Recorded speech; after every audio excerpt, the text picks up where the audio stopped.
Well, we just got some great news. The Gámez-Cuéllar family is going to be released today.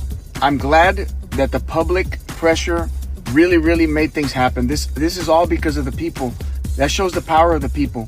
I did see a text exchange where Congresswoman Mónica de la Cruz was informed about this, her office, on February 25th. On February 27th, they said there was nothing that they could do. Obviously, there is something that could be done when you want to do it. The only thing I can tell you is that it makes me wonder how many other people are in there right now that the same injustice happened to them. They don't have a voice either. And we need to make sure that we hold them accountable. We hold them accountable for the things that they're doing. Thank you very much, and hallelujah. I'm so happy for the Gámez-Cuéllar family. I'm so happy for them. Democratic congressional candidate and Progress Texas endorsee Bobby Pulido there from yesterday before the Cuéllar Gámezes were indeed released. It's Tuesday, March 10th, 2026, and this is the Progress Texas Daily Dispatch, rapid response on the breaking news stories Texas progressives need to know. I'm Chris Mosier. Here at Progress Texas, we built a statewide audience. We reach millions of Texans monthly, and that's thanks to folks like you who invest in independent progressive media by Texans for Texans. Huge thanks to Carlos Cuno reporter, Joseph Gorman, and Cherie Allen for their ongoing sustaining support. More and more lately, we've been kicking off with wins on this morning update, and we're glad to be able to do so again today. An immigrant family of 5 who came to our country the right way for the right reasons and were locked up by ICE anyway, have been released and returned to their McAllen home. Bobby Pulido at the top there is very likely right that there are a great many similar families, either currently confined in those horrible lockups or already unjustly deported, who don't have the luck to have had 2 sons perform in an acclaimed high school musical troupe and thus don't have the fortune of an angry and vocal public demanding justice for them. Well, at least not yet.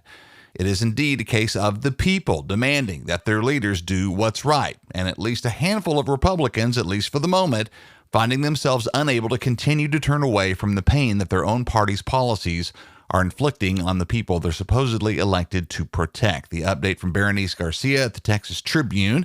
Yesterday, the family, including Antonio and Caleb Gámez-Cuéllar, were released from the ICE detention facilities at Dilley and Raymondville, Texas, to which they had been separated, following considerable public outcry and broad publicizing of their ordeal by Bobby Pulido. Republican Congresswoman Mónica de la Cruz, between photo ops with the Cuéllar Gámez sons yesterday, tried to lean into the idea that this situation is somehow separate from politics and to call for, quote, common sense enforcement, unquote, which is, of course, patently absurd. Congresswoman Veronica Escobar of El Paso simply refers to de la Cruz's voting record as a willing and eager ally of Donald Trump and the brutal national mass deportation he has brought down upon all of us. She says, quote, the reason there isn't common sense enforcement is because Stephen Miller demanded that ICE arrest 3,000 people per day.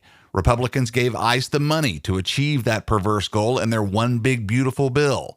Only 2 Republicans voted against the bill, and she wasn't one of them, unquote. Congressman Joaquin Castro, who had led a delegation to demand the family's release, highlighted the irony of detaining students recently honored in Washington, D.C., in the very seat of our government. Castro says, quote, the great irony and hypocrisy here is that these young men were good enough to perform at the United States Capitol building, that they were not considered any kind of security threat to our country.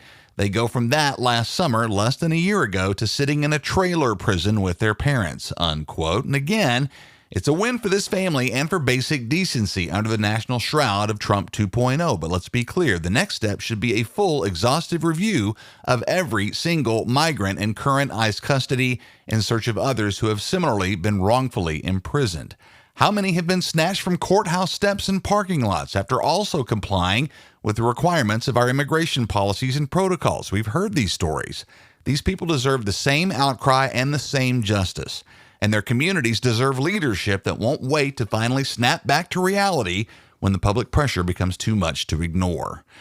Before we leave the topic of highly questionable South Texas elected leadership, you may have missed the other day that Laredo Congressman Henry Cuéllar, surprise, surprise, blessed as we know with a Donald Trump pardon that's likely kept him out of his own prison cell, was one of only 4 Democrats in the U.S. House to vote against denying Trump's war funding as Donald Trump lights the fuse on World War III and Iran.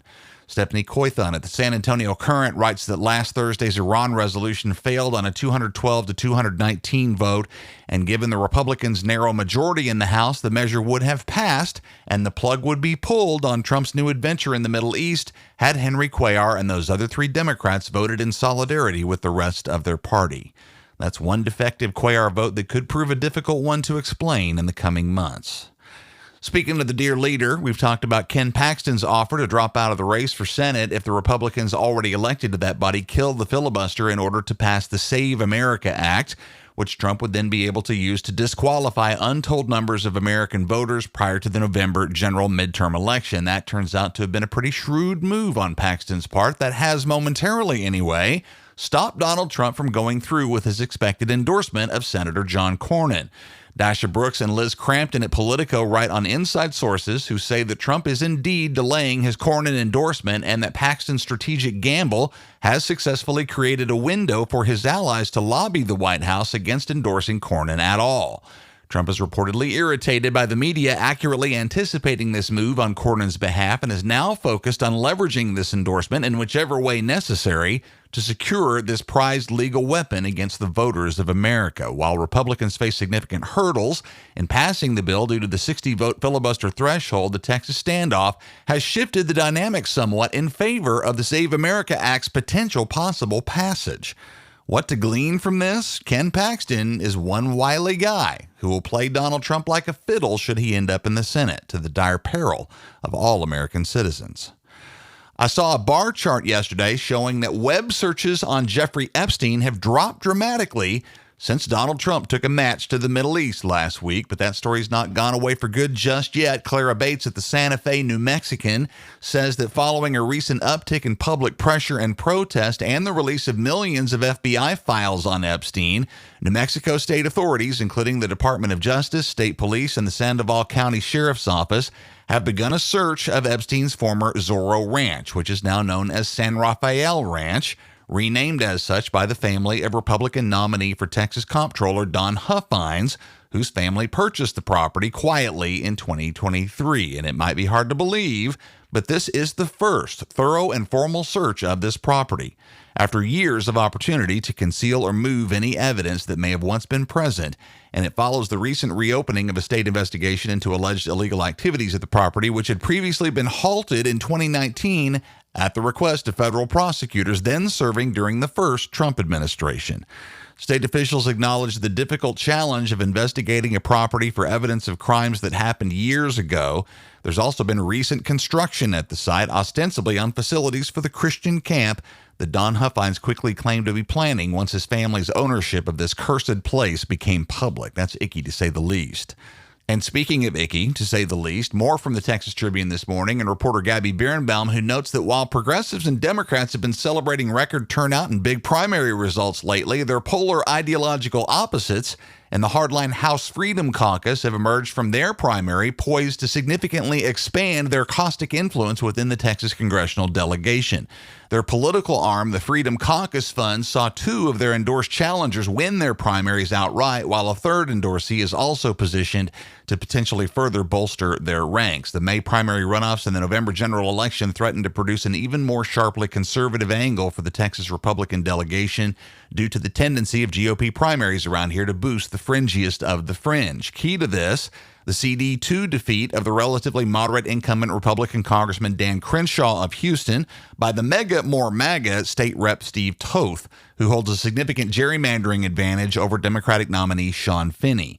Dallas attorney Jace Yarbrough came close to winning his primary outright in CD32, but must clear a runoff against second-placer Ryan Binkley before taking on the eventual Democratic runoff winner, either Congresswoman Julie Johnson or former Congressman Colin Allred, also in a district recently redrawn specifically for GOP advantage. And there's the AK guy as well. Brandon Herrera is a Freedom Caucus Fund endorsee, and with Congressman Tony Gonzalez stepping aside in scandal and shame, is now the nominee, also in a very safe Republican CD23. Let's be clear here. Republicans have nominated for the U.S. Congress a gun nut YouTuber who once used his platform to recreate the assassination of Dr. Martin Luther King Jr., review and admire the lethality of the model of rifle used by Dr. King's assassin James Earl Ray, and use a rifle of that same model to take shots at a target dummy resembling MLK. This deeply disturbing and offensive video, reposted by Midas Touch, is linked in the show notes, but fair warning, you're going to need a shower afterwards. At present, chances are quite strong that this person and a bunch of other Texas MAGA extremists will become U.S. congressmen come next January. Our web store is live and ready for you to grab some newly released Humans Against Abbott, Y'all Means All, and Rovolution shirt, stickers, and buttons. Hit the web store at ProgressTexas.org to support your favorite podcast network today. That's the Progress Texas Daily Dispatch for this Tuesday, March 10th, 2026. Links to all these original stories can be found in our show notes. Our mission at Progress Texas is to improve and save Texans' lives by acting on our shared, bold, progressive values, and that starts with countering the billionaire and corporate-funded conservative disinformation machine. Progress Texas is an independent, nonprofit, rapid response media organization. While campaigns come and go, we're the permanent home for progressive media and action in the Lone Star State. I'm Chris Mosier. Thanks so much for listening. Have a great day. We'll see you again tomorrow morning.